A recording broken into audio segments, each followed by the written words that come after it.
بھائی جی بتائیے. وفات سے 2 دن قبل پہلے تحریر فرمائی تو اس میں یہ جو جملہ تھا وہانی الگ اور پھر یہ کہ موضوع هذه الآية وجعلناها وابنها آية للعالمين، اس سے حضرت مولانا ظفر احمد صاحب نے یہی فرمایا کہ حضرت نے وہ ہمارا جو اخذ بیت سے عذر تھا اس وقت اگرچہ قبول فرما لیا لیکن اب دوبارہ اس سلسلہ کو بحال فرما دیا ہے. اسی طرح علامہ رحمۃ اللہ علیہ ہمیشہ یعنی حضرات کو جو بیعت کرتے رہے وہ حضرت تھانوی رحمۃ اللہ علیہ کے حوالے سے بیعت کیا اور اجازت اور خلافت بھی اسی حوالے سے اگر بھی، اور اگرچہ وہ خود بھی پہلے حضرت سہارنپور رحمۃ اللہ علیہ کے خلفاء میں تو یقیناً تھے ہی. تو یہ اس طرح کی جو تفصیل ہے وہ تو تقریب منشا معلوم ہو گیا کہ اس میں سلب وغیرہ کا تو کوئی تھا ہی نہیں کسی قسم کا کوئی معاملہ. صحیح بات تو یہی معلوم ہو. صحیح. استاد ایسا بھی کچھ ہے تھا کہ حضرت نے آخری ایام میں جو ہے وہ خود علامہ صاحب کو بلا لیا تھا اپنے پاس کہ آپ یہاں تشریف لے آئیں؟ ہاں نہیں، وہ تو حضرت رحمۃ اللہ علیہ کا منشا اگرچہ پہلے یہی تھا کہ یہاں رہے مولانا ظفر احمد صاحب مستقلاً خانقاہ ہی میں، جیسے کہ وہ پہلے عرصہ دراز سے وہاں مقیم تھے، گویا 17-18 سال سے بس. لیکن پھر وہ گزر پیش آیا نا، ان کا کچھ مسائل ایسے ہوئے ان کو وہاں یونیورسٹی میں ڈھاکہ میں یعنی حضرت کو جانا ضروری ہوا، اس لیے کہ ان کے استاد جو تھے علامہ محمد اسحاق جو بحر العلوم تھے تو ان کے انتقال پر پھر وہاں کا معاملہ ہوا ایسا، حضرت کا وہ جانا ضروری ہو گیا تھا. کچھ حالات ایسے تھے، ان کے قرض ورض بھی تھا. بہرحال وہ منشا حضرت کا یہ تھا کہ یہاں مستقلاً جو ہے ان کا قیام ہو، لیکن وکان امر اللہ قدر مقدورا. بس یہ ہے کہ حضرت کے ہاں سے وہ تو تھا ہی نہیں کسی پر اصرار کا سلسلہ، یہ ہے کہ وہ جانشینی کا کوئی عنوان یا کوئی نامزدگی کسی سے وہاں حضرت کے ہاں ان چیزوں کا کوئی وہ نہیں تھا سلسلہ. اور وہ یہ ہے کہ اس کو اچھا بھی نہیں سمجھتے تھے حضرت. بس ویسے منشا مبارک تو اگرچہ ظاہر ہی ہوگا کہ بھی یہ یہاں کیونکہ اور کوئی اتنی بڑی شخصیت حضرت کی جگہ پر خاندان یا ان کے اس میں سے تو تھی ہی نہیں، یعنی متعلقین جو گھر کے تھے افراد وہ تو علامہ عثمانی ہی ہو سکتے تھے. نوازی تو مشکل ہی تھا. پھر جامعیت جو ہے علامہ کی طرح ان کی مشکل تھی کہ اور اس طرح ہو، سب کسی بھی ایک شخصیت میں مشکل ہوتا ہے. بالکل.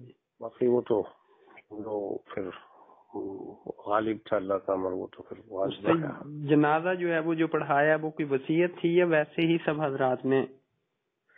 وصیت تو حضرت رحمۃ اللہ علیہ کی طرف سے تو کوئی وصیت سلسلہ تو تھا ہی نہیں، لیکن یہ ہے کہ وہ علامہ عثمانی نے خود فرمایا کہ میں نے خواب دیکھا تھا کہ میں حضرت کا جنازہ پڑھا رہا ہوں ڈھاکے میں، تو میں اٹھا اور میں نے اٹھ کے فوراً تذکرہ کیا وہاں، تو ان حضرات نے کہا بس ٹھیک ہے آپ جائیے اور ہم خود ہی کر لیں گے، یہ رخصت وغیرہ کا سلسلہ جو ہے یہاں لے لیں گے اجازت آپ کی طرف سے، آپ جائیے. تو میرا خیال کچھ 1 ماہ کی غالباً حضرت نے رخصت لی اور وہ ساتھ بھی ایک صاحب کو لے کر آئے، مگر اس شرط پر کہ یہ خواب نہ کسی کو بتایا جائے.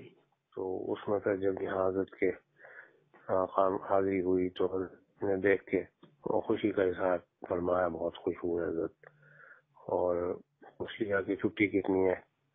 تو انہوں نے عرض کر دیا بھی اتنی چھٹی. حضرت نے فرمایا کہ یہ تو تھوڑی ہے. اللہ.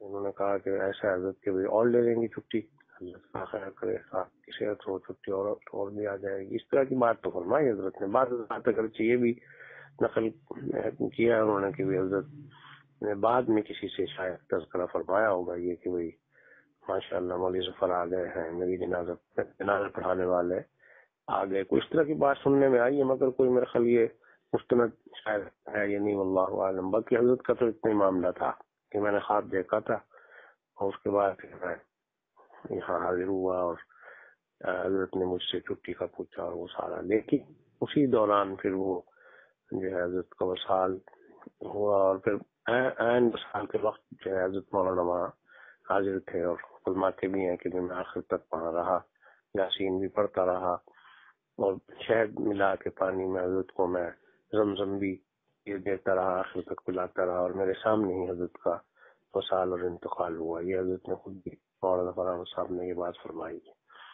البتہ پھر جب جنازہ کا معاملہ ہوا تو اس میں پھر ایک مرحلہ تو ظاہر ہے اس کا تھا، غسل کا اور دفن کا، یہ سب چیزیں. پھر دفن، جنازہ اور تدفین، قبر، یہ سارے مراحل بہرحال ضروری تھے.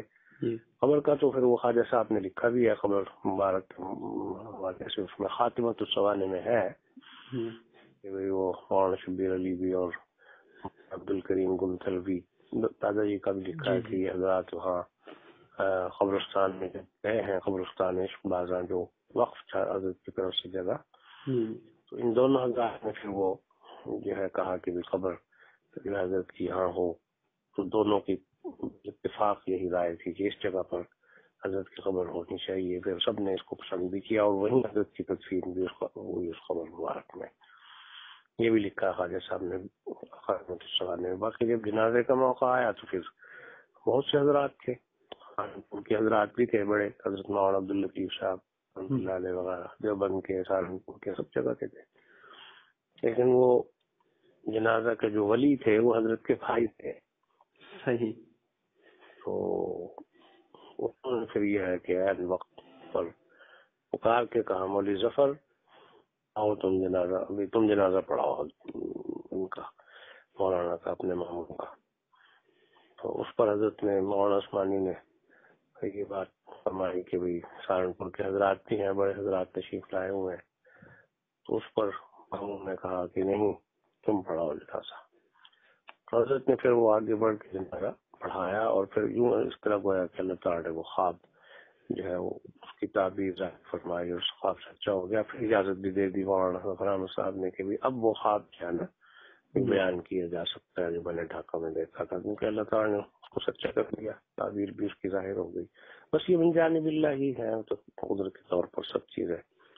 حضرت کے ہاں تو یہ اس طرح تھا نہیں، اس طرح کر کے وصایا کا اس انداز کا یہ وصیت فلاں جنازہ پڑھائے فلاں، یہ تو مشکل ہے. باقی ہو گیا اس طرح، ممکن حضرت چاہتے بھی ہوں گے، اللہ عالم. صحیح.